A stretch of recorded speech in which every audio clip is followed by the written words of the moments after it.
Welcome to the California Employment Law Report. Today we're talking about how to lead employees.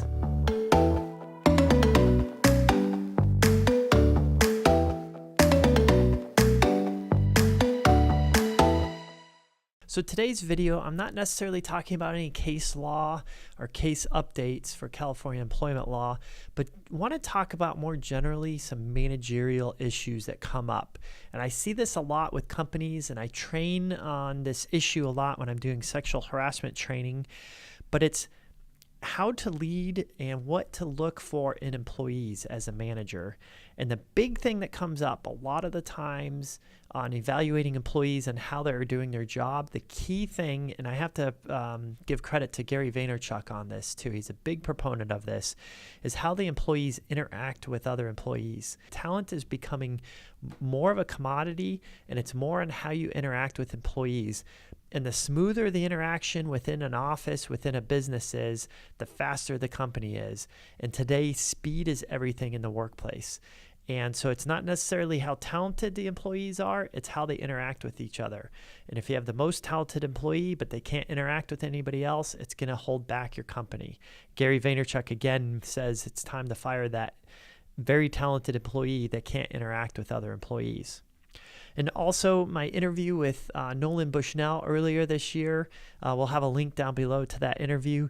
He spoke about how employee passion is critical, and it's these emotional qualities, how they interact with people, how passionate they are is key to being a good employee. And cancer spreads within a company. So if you have a negative employee that can't work with other employees, it's going to slow down the company.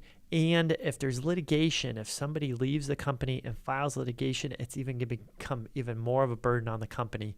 Talking about slowing down a company with the litigation expenses and time preparing for litigation and dealing with litigation, it's a huge time suck and really takes the company away from its primary purpose. So how to avoid litigation and create a good culture within a company.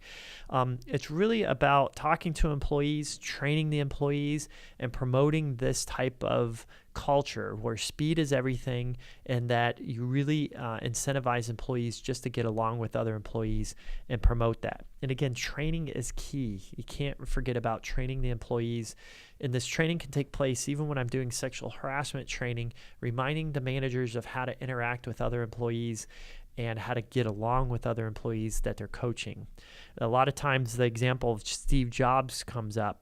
And I saw this happening a lot in the tech area, that everybody thought that they could start acting like Steve Jobs, or they should act like Steve Jobs to be successful, because he was hard and sometimes rude to his subordinates. And they thought that was a standard.